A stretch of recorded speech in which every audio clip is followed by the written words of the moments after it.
Hello दोस्तों। तो आज हम देखेंगे जीव विज्ञान का दूसरा पार्ट, जैव विकास। यूपीपीसीएस या आईएएस प्री या यूपीपीसीएस प्री के लिए, आरओ के लिए। जीवन की उत्पत्ति। पृथ्वी की उत्पत्ति अनुमानतः 4.6 अरब वर्ष पूर्व हुई। यानी जो पृथ्वी की उत्पत्ति है, यह अनुमान लगाया जाता है कि जो अनुमान है वो 4.6 अरब वर्ष पूर्व का है। कालांतर में इस पर जीवन की उत्पत्ति हुई और धीरे धीरे इसके बाद इसमें जीवन की उत्पत्ति हुई। पृथ्वी पर जीवन की उत्पत्ति के संदर्भ में अनेक वैज्ञानिकों द्वारा विभिन्न सिद्धांत या परिकल्पनाएं प्रस्तुत की गईं, जिसमें रासायनिक उद्विकास के फलस्वरूप जीवन की उत्पत्ति सबसे आधुनिक है। यानी बहुत सारे वैज्ञानिकों ने सोचा इस बारे में कि जीवन की उत्पत्ति यहाँ पृथ्वी पर कैसे हुई, क्या कारण रहे थे, क्या परिस्थितियाँ थीं। तो इसी में जो सिद्धांत थे और परिकल्पनाएं थी, बहुत सारे आए। इसमें से जिसको सबसे आधुनिक और मान्यता प्राप्त है वो है रासायनिक उद्विकास का फलस्वरूप जीवन की उत्पत्ति। यानी जो जीवन की उत्पत्ति हुई है वो रासायनिक उद्विकास का परिणाम है, रासायनिक प्रक्रिया का परिणाम है। इससे संबंधित विस्तृत और सर्वमान्य परिकल्पना रूसी जीव रसायन शास्त्री A.I. ओपेरिन ने भौतिकवाद या पदार्थवाद, मैटेरियलिस्टिक थ्योरी के नाम से प्रस्तुत की, जो उनकी पुस्तक जीवन की उत्पत्ति, ओरिजिन ऑफ लाइफ में छपी। एक साइंटिस्ट के बारे में बता दिया है यहाँ पर। इसके प्रमुख तथ्य निम्नलिखित हैं। इनके जो तथ्य हैं वो ये हैं। जीवन अर्थात प्रारंभिक जीवों की उत्पत्ति आज से लगभग 4 अरब वर्ष पूर्व आदि सागर के जल में न्यूक्लियोप्रोटीन्स के कणों के रूप में हुई। और ये जो कण थे न्यूक्लियोप्रोटीन्स, ये वायरस जैसे कण थे। ये आपने अगर डिस्कवरी चैनल वगैरह देखा होगा या कहीं से भी कुछ पढ़ा होगा तो सबसे पहले यही, या 6th की अगर साइंस की किताब भी पढ़ी होगी तो उसमें भी जिक्र है कि जीवन की जब सबसे पहले उत्पत्ति जो हुई थी वो पानी से हुई, पानी के अंदर हुई थी। तो यही जो आदि सागर था उसी के जल में न्यूक्लियोप्रोटीन्स के कणों के रूप में हुई थी, जो परपोषी एवं अवायुवीय, परपोषी थे, ये हेट्रोट्रॉफिक थे, और अवायुवीय जो हमने पहले देख लिया पिछली वीडियो में, एनाएरोबिक, ये दोनों थे। अवायुवीय वो होते हैं जिसमें वायु की जरूरत नहीं होती। दूसरा पॉइंट है 3.8 अरब वर्ष पूर्व कलायुक्त यानी मेम्ब्रेन बाउंड प्रोकैरियोटिक कोशिका रूपी आदि जीव बने, जिनसे पहले परपोषण तथा बाद में स्वपोषण का प्रारंभ हुआ। परपोषण और बाद में स्वपोषण। ऑटोट्रॉफिक, जो अपना खाना खुद ही बना लेते हैं, उन्हें ऑटोट्रॉफिक कहते हैं। स्वपोषण इनका प्रारंभ हुआ। तीसरा पॉइंट, स्वपोषी आदि जीव वर्तमान के नीले हरे शैवाल जैसे थे। जो स्वपोषी जीव थे, सबसे पहले जीव, वो नीले हरित शैवाल। अब इसको ध्यान रख लेना, नीले हरित शैवाल सबसे प्रारंभिक जीव थे जो स्वपोषी थे, और ये पेपर में आता है। चौथा पॉइंट है लगभग 2 अरब वर्ष पूर्व यूकेरियाटिक कोशिकाओं की उत्पत्ति हुई। यूकेरियाटिक, प्रोकैरियोटिक, दो टाइप के होते हैं ये सेल जो होती हैं, की उत्पत्ति हुई, जिनसे वर्तमान जीव जगत के सारे जीव जीवाणु के अलावा बने। यहाँ पर ध्यान देना, जो यूकेरियोटिक जो कोशिकाएं थी उनसे सारे वर्तमान के जीव जगत के सारे जीव बने हैं, लेकिन इसमें जीवाणु शामिल नहीं है। प्राचीन या आदिम पृथ्वी के वायुमंडल में ऑक्सीजन गैस नगण्य या अनुपस्थित थी, जबकि मीथेन, अमोनिया और कार्बन डाइऑक्साइड गैस आदि गैसें उपस्थित थी। अब आपसे प्रश्न पूछा जा सकता है कि जब पृथ्वी बनी थी, जब शुरुआत में पृथ्वी बनी थी, तब वहाँ पे कौन कौन सी गैसें थी। तो आपसे उलझाया जा सकता है कि ऑक्सीजन थी, तो ऑक्सीजन नहीं थी, नगण्य थी या बिल्कुल भी नहीं थी। सबसे ज़्यादा थी मीथेन, इसी की वजह से धरती गर्म थी। मीथेन, अमोनिया और कार्बन डाइऑक्साइड। अब जैव विकास की मौलिक परिकल्पना एवं सिद्धांत। जैव विकास जो मौलिक परिकल्पना और सिद्धांत है उसके बारे में पढ़ेंगे हम। जैव विकास की मौलिक परिकल्पना है परिवर्तन के साथ अवतरण।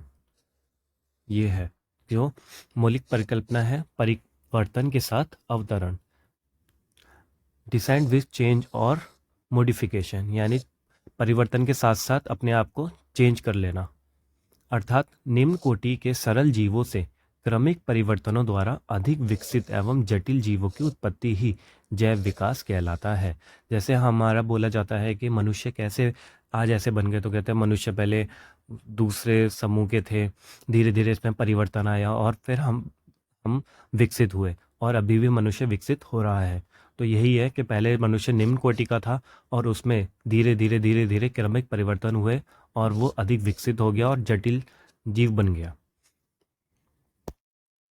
Lamarck, Charles Darwin, Hugo de Vries आदि वैज्ञानिकों ने ठोस प्रमाण के आधार पर जैव विकास की विस्तृत व्याख्याएं प्रस्तुत कर अपने सिद्धांत दिए। अब ये तीनों नाम याद रख लेना, लेमार्क, चार्ल्स डार्विन और ह्यूगो डी ब्रीज। ये किसी भी अगर जब आप जनरल साइंस पढ़ोगे तो सभी में ये प्रश्न पूछे जाते हैं। तो इसलिए कोई भी आप किसी भी चीज़ की प्रिपरेशन कर रहे हो, किसी भी पीसीएस की, किसी भी स्टेट पीसीएस की, सभी में ये उसी रूप में काम आएगा। लेमार्कवाद देखते हैं। जैव विकास परिकल्पना पर पहला तर्कसंगत सिद्धांत फ्रांसीसी जीव वैज्ञानिक जीन बैप्टिस्टे डी लेमार्क ने प्रस्तुत किया, जो 1809 ईस्वी में उनकी पुस्तक फिलॉसफी जूलॉजिक में छपा। इसे लेमार्क का सिद्धांत या लेमार्कवाद कहते हैं। यहाँ निम्नलिखित मूल धारणाओं पर आधारित है। कौन कौन सी मूल धारणाएं इसकी? तो पहला, बड़े होने की प्रवृत्ति। दूसरा, वातावरण का सीधा प्रभाव। तीसरा, अंगों के उपयोग या अनुपयोग का प्रभाव। उपार्जित लक्षणों की वंशागति। ये चार थे जो मूल धारणाएं थी इनकी। लेमार्कवाद को उपार्जित लक्षणों की वंशागति का सिद्धांत भी कहते हैं। क्या कहते हैं? उपार्जित लक्षणों की वंशागति का सिद्धांत। अंगों के उपयोग एवं अनुपयोग के धारणा के अनुसार अधिक प्रयोग किए जाने वाले अंग सुदृढ़ एवं सुविकसित हो जाते हैं तथा वे अंग जिनका प्रयोग कम होता है वे निष्क्रिय तथा धीरे धीरे करके लुप्त हो जाते हैं। उदाहरणार्थ, जिराफ की गर्दन का लंबा होना तथा सर्पों की टांगों का अभाव। ये दोनों ही अंगों के उपयोग और ना उपयोग करने के ही से ही परिवर्तित हुए हैं। जैसे कि अब देखा जाता है बच्चे भी दिमाग नहीं चलाते हैं, वो फ़ोन में लगे रहते हैं। जब भी मैं पढ़ाता हूँ बच्चों को तो उनके माँ बाप बोलते हैं फ़ोन में लगा रहता है, बस फ़ोन में लगा रहता है, पता नहीं क्या हो गया है इन बच्चों को। तो वो क्या करते हैं, फ़ोन का ज़्यादा यूज़ करते हैं और दिमाग को ज़्यादा चलाते नहीं हैं, उनमें ज़्यादा चलाने वाली कोई ऐसा काम नहीं करते। तो इसकी वजह से उनका जो दिमाग होता है वो प्रयोग करना बंद कर देता है। और अभी आपने जो पढ़ा अंगों के उपयोग है ना, अनुपयोग की धारणा के अनुसार अधिक प्रयोग किए जाने वाले अंग सुदृढ़ होंगे और सुविकसित हो जाते हैं। लेकिन अगर आप अपने मस्तिष्क का यूज़ ही नहीं करोगे तो वो मस्तिष्क भी एक अंग है, उसका यूज़ नहीं करोगे, सुदृढ़ नहीं हो पाएगा और अच्छे से सुविकसित भी नहीं हो पाएगा। इसलिए बच्चों को है ना फ़ोन देने से मना किया जाता है, क्योंकि वो ज़्यादा सीखें उसी से ही अच्छा होगा।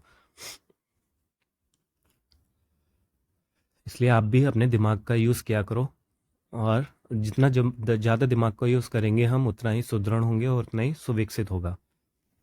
ये हमारे इससे भी देखा जा सकता है, कोई राइट हैंड होता है, कोई लेफ्ट हैंड होता है, तो लेफ्ट हैंड वाला जो होता है वो अपने लेफ्ट हैंड का बहुत अच्छे से यूज़ कर पाता है, तो वो लेफ्ट हैंड ही कहलाता है और कितना उसका लेफ्ट हैंड सुदृढ़ होता है, सुविकसित होता है। ऐसे ही जो राइट हैंड से काम करते हैं उनका राइट हैंड इस तरीके से काम करता है, सुदृढ़ और सुविकसित होता है। एनसीईआरटी में इसमें बताया भी गया है कितने तरीके ऐसे अंग हैं जो हमारे मनुष्य के शरीर में भी हैं जो अब काम के नहीं हैं। लेमार्कवाद के अनुसार अंगों के उपयोग या अनुपयोग का प्रभाव जिराफ के उद्विकास क्रम को का रेखाचित्र। ये जिराफ का है, देखिए पहले जिराफ छोटा सा है। घास की उपलब्धता से अगली टांगों व गर्दन के कम उपयोग के कारण इन अंगों की कम लंबाई हो गई। फिर धीरे धीरे देखो यहाँ पे पौधे ऊंचे खाने लगे तो गर्दन थोड़ी ऊंची करके लगा और खाने तो और ऊंचा हो गया, फिर और ऊंचा हो गया। तो इस तरीके से ये इनका ऐसे परिवर्तन हुआ। ऊंचे वृक्षों की पत्तियां खाने के लिए अगली टांगों व गर्दन का अधिक उपयोग होने से इन अंगों की अधिक लंबाई बढ़ गई। ये देखो टांगे भी बढ़ गई हैं और गर्दन भी बड़ी हो गई है और पीछे का वैसा ही है।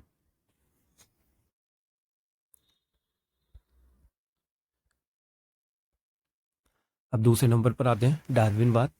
चार्ल्स डार्विन, इनका नाम तो हर किसी ने सुना होगा। चार्ल्स डार्विन इंग्लैंड के जैव विकासविद थे। इनके द्वारा प्रस्तुत विकासवाद को डार्विनवाद या प्राकृतिक वर्णवाद, थ्योरी ऑफ नेचुरल सेलेक्शन कहते हैं। नेचुरल सेलेक्शन का मतलब होता है कि प्रकृति है ना, आप उन्हीं को चुनेगी जो सबसे हिष्ट पुष्ट होंगे, जब सबसे ताकतवर होंगे उन्हीं को ही चुनेगी और जो कमज़ोर होंगे उनको प्रकृति नेगलेक्ट कर देगी, उन्हें छोड़ देगी और वो अपना जीवन वहीं समाप्त कर देंगे। ये नेचुरल सेलेक्शन। इसकी विस्तृत व्याख्या इनकी पुस्तक प्राकृतिक चुनाव द्वारा जातियों की उत्पत्ति में छपी थी। प्राकृतिक चुनाव द्वारा जातियों की उत्पत्ति। तो कभी भी आपसे प्राकृतिक चुनाव से, नेचुरल सेलेक्शन से प्रश्न पूछा है कि किसने दिया था ये, तो डार्विन ही था जिसने ये सिद्धांत दिया था। यह सिद्धांत निम्नलिखित तथ्यों पर आधारित है। कौन कौन से तथ्य हैं यहाँ पर? पहला, जीवों में प्रचुर संतानोत्पत्ति, ओवर प्रोडक्शन की क्षमता। जीवों में संतानोत्पत्ति की क्षमता होती है। दूसरा, जीवन संघर्ष, स्ट्रगल फॉर एग्जिस्टेंस, यानी अगर आप स्ट्रगल नहीं करोगे तो आप मर जाओगे। आपने देखा होगा जैसे शेर या चीता उसके पीछे भागता है, हिरण वगैरह या खरगोश के पीछे, तो वो स्ट्रगल करते हैं अपने बचने के लिए। तो वही है जीवन संघर्ष। विभिन्नताएं और इसकी वंशागति, वेरिएशंस एंड देयर इनहेरिटेंस। चौथा है योग्यतम की अतिजीवितता। योग्यतम की अतिजीवितता, सर्वाइवल ऑफ द फिटेस्ट, ये सबसे ज़्यादा चलता है इसका। सर्वाइवल ऑफ द फिटेस्ट, प्राकृतिक चयन, यानी वही सर्वाइवल कर पाएगा जो सबसे फिट होगा, और जो सबसे फिट नहीं होगा वो मर जाएगा। अगर एक खरगोश है वो सबसे ज़्यादा फिट होगा तो वो भाग सकेगा और बच जाएगा, लेकिन ऐसा ही खरगोश जो भाग नहीं सकता वो मर जाएगा। तो ये प्राकृतिक चयन। ऐसा ही इंसानों में भी होता है और ऐसा ही हर जगह हो रहा है। आजकल नई नई टेक्नोलॉजी आ रही हैं, अब इस टेक्नोलॉजी के से हम वाकिफ़ नहीं होंगे और हम इसमें ढलेंगे नहीं तो हम भी पिछड़ जाएंगे, और जो इनको अपना लेगा वो अमीर हो जाएंगे। आगे देखते हैं उत्परिवर्तनवाद, म्यूटेशन थ्योरी। ये म्यूटेशन थ्योरी आप उससे देख सकते हो जो एक्समैन देखी होगी आपने, मूवी एक्समैन, जिस सुपर हीरो, उसमें सब म्यूटेंट होते हैं, उसमें भी दिखाया गया है कि वो सब कैसे म्यूटेट हो गए हैं। तो यही होता है उत्परिवर्तनवाद। जैव विकास का उत्परिवर्तनवाद सिद्धांत हॉलैंड के पादप Shastri botanist Hugo de breach ने दिया। इन्होंने अपना प्रयोग सांध्य प्रिमरोज अर्थात साइनोथेरो लेमार्कियाना नामक पौधे पर किया। एक पौधे का नाम है, इसको याद करने की जरूरत नहीं है। इनके अनुसार नई जाति की उत्पत्ति एक ही बार में स्पष्ट एवं स्थायी यानी आकस्मिक उत्परिवर्तनों के फलस्वरूप होती है। जो नई जाति की जो उत्पत्ति होती है वो एक ही बार में स्पष्ट और स्थायी आकस्मिक उत्परिवर्तनों के फलस्वरूप होती है। जाति का पहला सदस्य जिसमें उत्परिवर्तन लक्षण दिखाई देता है उत्परिवर्ती कहलाता है, यानी म्यूटेंट कहलाता है। अब समझ लो एक्समैन, जो उसमें एक्समैन मूवी में म्यूटेंट के बदले उत्परिवर्ती शब्द का यूज़ किया जाए तो लोग भी पागल हो जाएंगे, भाई बोलना क्या चाह रहा है। तो इसे म्यूटेंट से ही समझ लेना, उत्परिवर्ती। तो जो लक्षण दिखाई देते हैं उसमें जो परिवर्तन के, उसे ही कहते हैं म्यूटेंट। जाति के विभिन्न सदस्यों में भिन्न भिन्न प्रकार के उत्परिवर्तन हो सकते हैं, हर किसी में होते हैं। जैसे एक घर होता है, उसमें भी अलग अलग लोगों में अलग अलग तरह के परिवर्तन होते हैं। मूवीज़ में भी दिखाया जाता है कि उसमें जो हीरो होंगे वो उसमें पूरे परिवार को नहीं, किसी एक को मिली होगी शक्ति।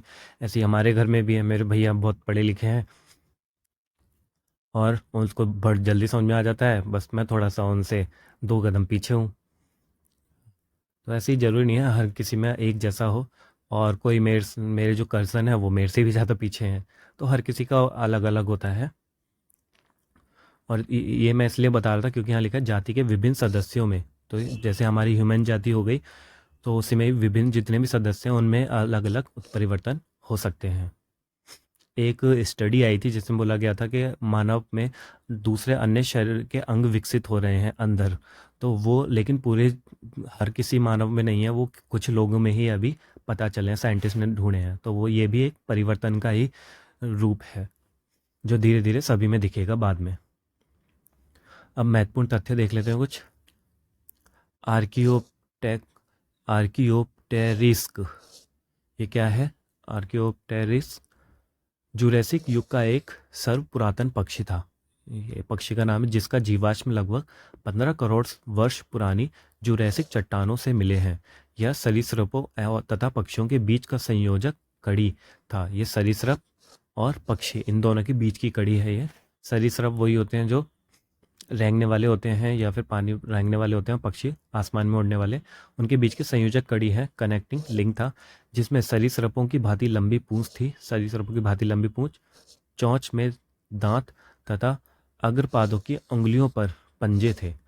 इसके बावजूद यह पक्षी था। ये सारी चीज़ें थी, लेकिन तब भी ये पक्षी कहलाया जाता है क्योंकि इसके अग्रपाद उड़ने के लिए पंखों में रूपांतरित हो चुके थे। इनके जो आगे के पैर थे वो किस में रूपांतरित हो गए थे? उड़ने के लिए रूपांतरित हो गए थे। तो एक तरीके से बता रहा है कि पहले ये जो सरीसृप थे वो पक्षी में कैसे डेवलपमेंट हो गया इसका। तो ये उत्परिवर्तन का ही प्रभाव है जिससे ये इसमें परिवर्तन आए। ये म्यूटेंट हो चुका है। युगलीना, दूसरा देखते हैं। युगलीना को पादप और जंतुओं के बीच का संयोजक कड़ी माना जाता है। ये पादप और जंतुओं के बीच की संयोजक कड़ी है। न्यूपाइलिना एलेनिडा और मोलस्का के बीच की संयोजक कड़ी है। प्रोटोथीरिया निम्न कोटि के स्तनियों का उपवर्ग है। निम्न कोटि के स्तनियों का उपवर्ग है। इसके अंतर्गत एकिडना, बतख चौंची, प्लेटिपस आदि जीव आते हैं। ये सरीसृपों और स्तनियों के बीच संयोजक कड़ी हैं। अब आपसे ज़रूरी नहीं है कि आपसे ये पूछा जाएगा युगलीना क्या है, नियोपाइना क्या है, ऐसे टेढ़े मेढ़े शब्द नहीं दिए जाएंगे इसमें, बस वो पूछ लिया जाएगा। जैसे कि इसका आ सकता है आर्क्योपिटेरिस का, और दूसरा ये प्लेटिपस का आ सकता है, बतख चौंची प्लेटिपस। डायनासोर विशालतम सरीसृप थे। ये सबसे बड़े सरीसृप थे जो कि मध्यजीवी या मेसोजोइक महाकल्प में थे। अब इसको याद रख लेना, ये कब थे डायनासोर? मेसोजोइक काल में थे, ये एरा में थे। मध्यजीवी महाकल्प को 3 कल्पों ट्राइसिक कल्प, जुरैसिक कल्प और क्रिटेशियस कल्प में बांटा गया है। ये जितने भी कल्प हैं ये एनसीईआरटी में दिए गए हैं, अच्छे से पूरा चार्ट दिया गया है इसका। उसमें पूरा बताया गया है कि कहाँ कैसे कैसे समय की शुरुआत से वैज्ञानिकों ने इसे कैसे समय को डिवाइड किया है। तो एक ऐसा ही कल्प आता है मध्यजीवी या मेसोजोइक महाकल्प, और उसको 3 पार्ट में डिवाइड किया गया है, ट्राइसिक, जुरैसिक और क्रिटेशियस। मेहमत मेहमत प्रजाति वर्तमान समय में विलुप्त है। यह हाथी का पूर्वज माना जाता है। हमने पीछे जब पीछे जो पढ़ रहे थे उसमें देख लिया, ये हाथी का पूर्वज माना जाता है मेहमत। क्रोमैग्नॉन मनुष्य को आधुनिक मानव होमोसेपियंस का अंतिम सीधा पूर्वज तथा आधुनिक मानव की एक उपजाति होमोसेपियंस फोसिलस मानते हैं। यानी जो क्रोमैग्नॉन है वो क्रोमैग्नन मनुष्य को आधुनिक मानव होमोसेपियंस का अंतिम, जो आधुनिक मानव को होमोसेपियंस बोलते हैं, तो इससे पहला वाला कौन था? क्रोमैग्नॉन था। उसको ही आधुनिक जो मानव था होमोसेपियंस का अंतिम सीधा पूर्वज, यानी जिससे हम रिलेट कर सकते हैं। तो अगर आपसे कोई पूछे कि होमोसेपियंस किससे विकसित हुआ, तो होमोसेपियंस क्रोमैग्नॉन से विकसित हुआ है। इसका सीधा पूर्वज और आधुनिक मानव की एक उपजाति होमोसेपियंस फोसिलस मानते हैं। क्रोमैग्नॉन का शरीर गठा हुआ और लगभग 180 सेंटीमीटर यानी 6 फीट लंबा था, और कपाल गुहा 1600 क्यूबिक सेंटीमीटर थी। 6 फुट के थे ये लंबे। डेनिसोवन एक आदिमानव प्रजाति थी। डेनिसोवन क्या था? एक आदिमानव प्रजाति थी जो यूरेशिया के जंगलों में लगभग 1.5 से 2 लाख वर्ष पूर्व निवास करती थी। पहली बार वर्ष 2010 में साइबेरिया की गुफाओं में प्राप्त अस्थि अवशेषों से इसकी पहचान हुई थी। फिर चीन के तिब्बत की एक गुफा से प्राप्त एक जीवाश्म जबड़े के विश्लेषण से इनके पूर्वी एशिया तक विस्तारित होने की पुष्टि की घोषणा 1 मई 2019 को प्रतिष्ठित विज्ञान मैगजीन नेचर में प्रकाशित एक शोध पत्र में की गई थी। ये करंट में था 2019 में, और डेनिसोवन इसी से है ना, ये आईएएस में भी इससे क्वेश्चन आया था और इसमें पूछा था डेनिसोवन क्या है। तो ये आदि मानव प्रजाति के एक अवशेष थे, ये अस्थि अवशेष थे। तो ये जैसे कि अगर आप न्यूज़ पढ़ रहे हो और आपको कुछ ऐसा मिलता है जो मानव से संबंधित होगा, तो उसको आप ज़रूर नोट कर लेना। तो इससे एक हमें ये पता चलता है कि जो यूपीएससी या पीसीआर जो प्रश्न बनाते हैं वो कहीं और से नहीं बनाते, जो हमारे सिलेबस में है। जैसे सिलेबस में इसमें लिखा हुआ है, इससे प्रश्न पूछे जाते हैं। जैव विकास, तो जैव विकास से जितने भी चीज़ें न्यूज़ में रही थी उनसे प्रश्न उन्होंने बना लिए थे, और ये न्यूज़ में था 2019 में, इसी वजह से 2019 में भी ये करंट में था। तो यूपीएससी में आईएएस प्री में ही पूछ लिया गया। तिब्बत में प्राप्त डेनिसोवन का यह जबड़ा उत्तर मध्य प्लाइस्टोसीन काल का है। डेनिसोवन के अवशेषों के डीएनए विश्लेषण के आधार पर इन्हें होमोसेपियंस और निएंडरथल से पृथक तीसरे प्रकार के समकालिक मानव प्रजाति माना जा रहा है। यानी अब ये तीसरे 3 प्रकार के हो गए, निएंडरथल, होमोसेपियंस और तीसरा हो गया डेनिस ओवन।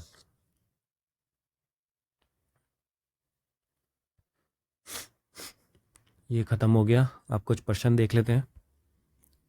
निम्नलिखित में से कौन सी गैस प्राचीन पृथ्वी के वायुमंडल में से अनुपस्थित थी? ये हमने देखा था कौन सी गैस थी, वो ऑक्सीजन थी जो अनुपस्थित थी।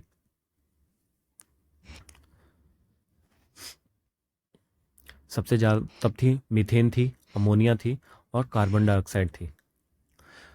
वर्तमान प्रमाण के अनुसार पृथ्वी पर जीवन का उद्गम हुआ है लगभग, तो ये हमने देख लिया 2 बिलियन साल पूर्व हुआ था।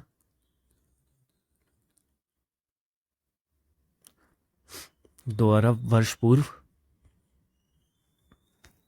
वर्तमान प्रमाण के अनुसार पृथ्वी पर कोशी के रूप में जीव का उद्गम लगभग 2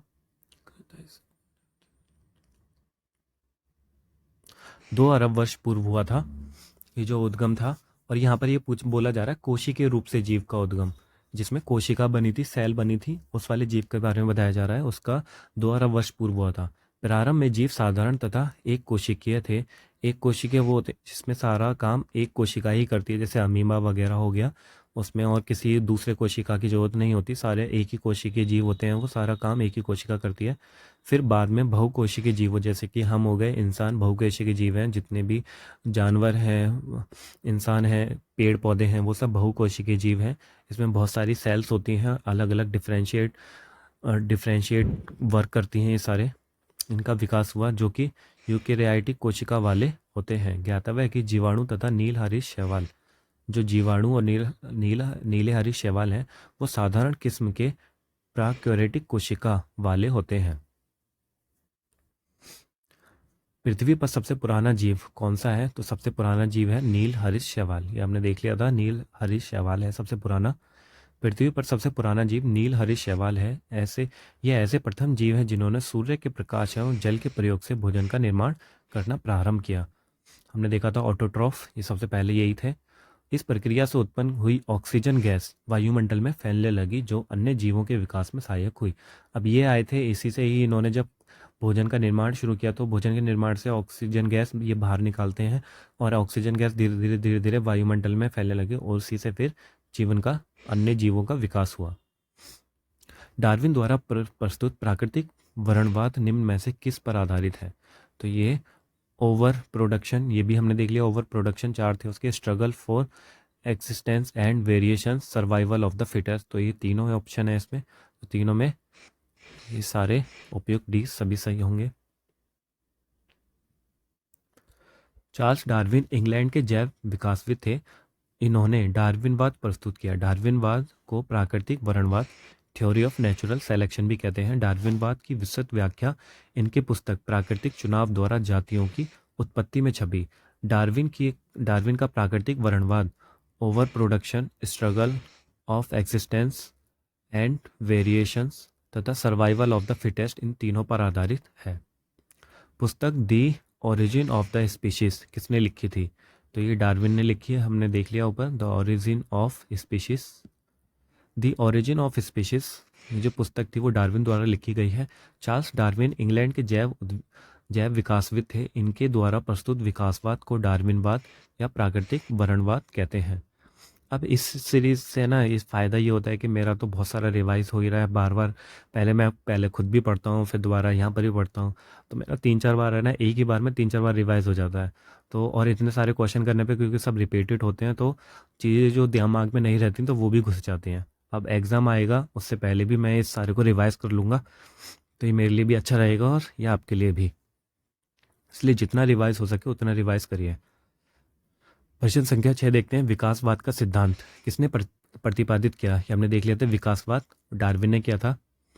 चार्ल्स डार्विन का मत था कि प्रकृति क्रमिक परिवर्तन द्वारा अपना विकास करती है। हमने देख लिया था जो प्रकृति होती है वो क्रमिक परिवर्तन द्वारा अपना विकास करती है।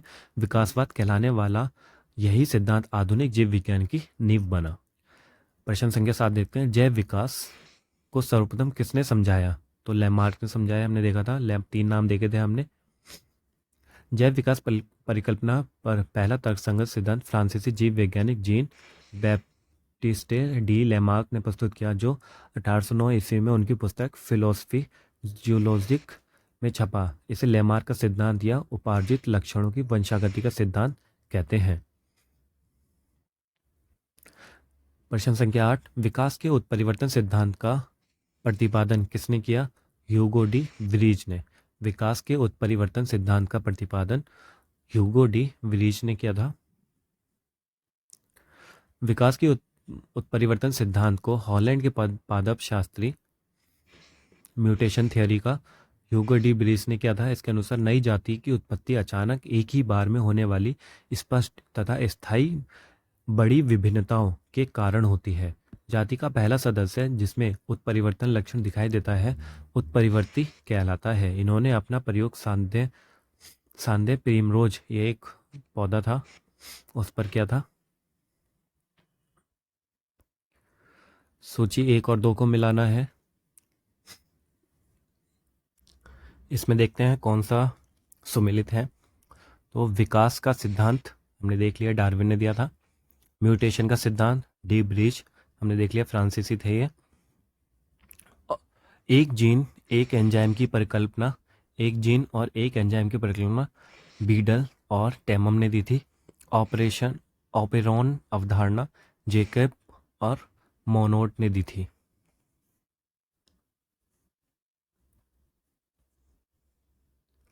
विकास का मुख्य कारक है, जो विकास का जो मुख्य कारक है वो है प्राकृतिक वर्ण।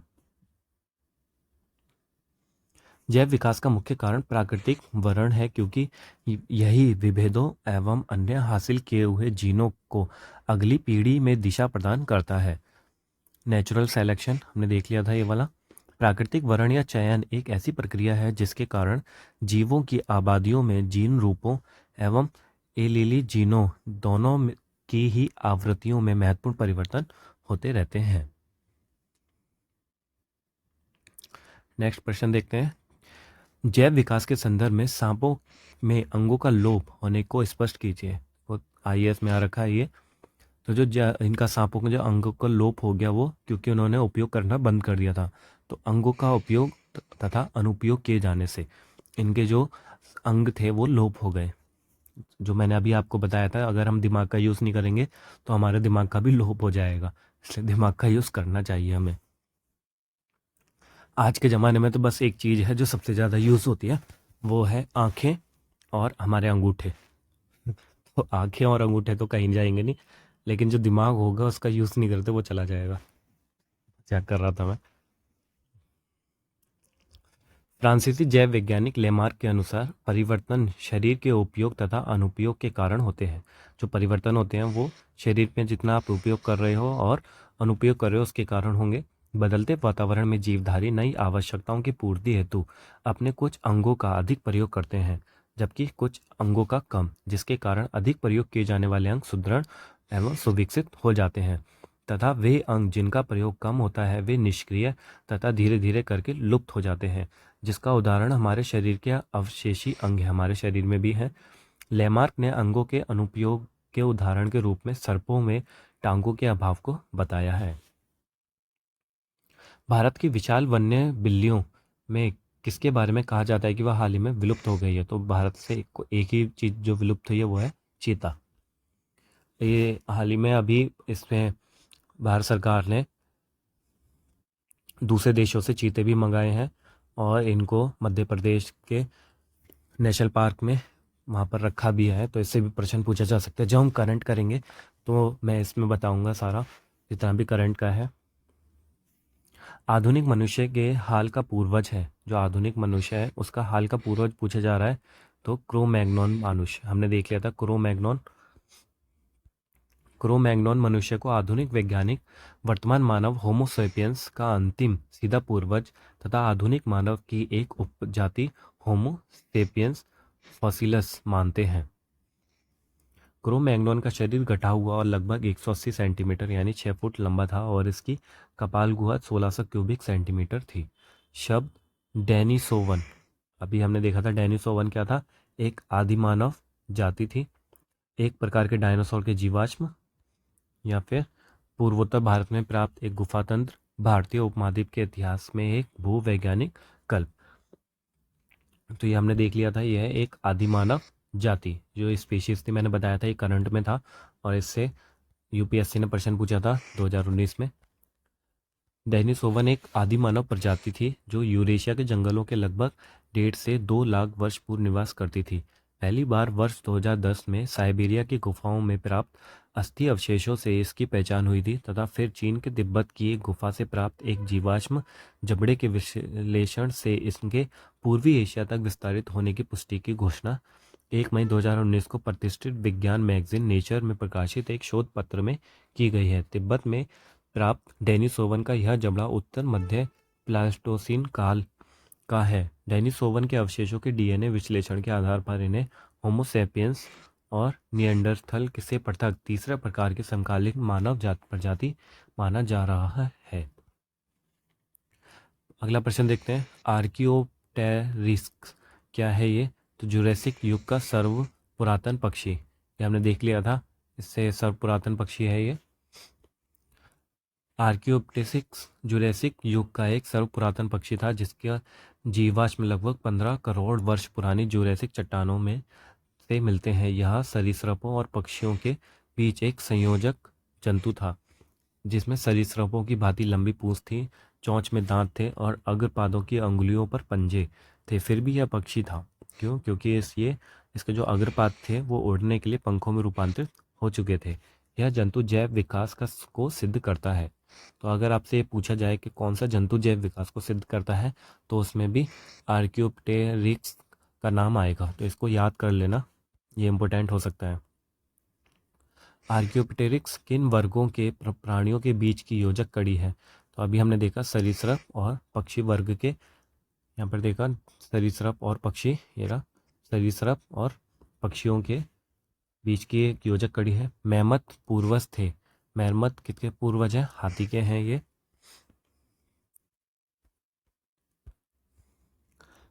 मैमथ प्रजाति वर्तमान समय में विलुप्त है, यह हाथी का पूर्वज माना जाता है। डायनासोर थे। डायनासोर सेनोजोइक सरीसृप, मेसोजोइक पक्षी तो पैलियोजोइक एम्बीफीबिया, मेसोजोइक सरीसृप। तो ये सरीसृप थे, मेसोजोइक सरीसृप।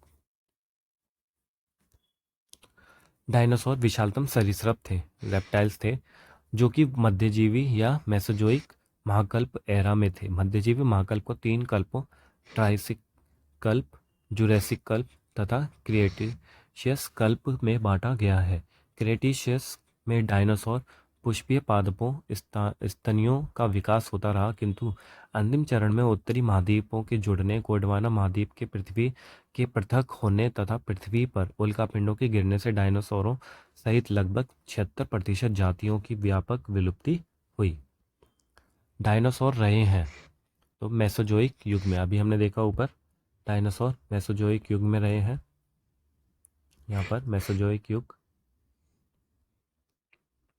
जीवों के विकास यानी एवोल्यूशन के संदर्भ में निम्नलिखित में से कौन सा अनुक्रम सही है? तो ये है सैलेमेंडर, अजगर, कंगारू। ये ऐसे ही जीवों का विकास हुआ है, सैलामेंडर, अजगर, कंगारू। या IAS में आ रखा है तो ये इम्पोर्टेंट हो जाता है कि इस बार शायद रिपीट कर ले। दिए गए विकल्पों में सैलामेंडर का विकास काल सबसे पहले लगभग 360 मिलियन वर्ष पूर्व तथा कंगारू का सबसे बाद में लगभग 145 मिलियन वर्ष पूर्व का है। तो ये हो गया ख़त्म। अब हम वर्गीकी करेंगे अगले पार्ट में। तो अगले पार्ट में मिलते हैं अगली वीडियो के साथ, वर्गीकी के साथ। तब तक के लिए बाय बाय।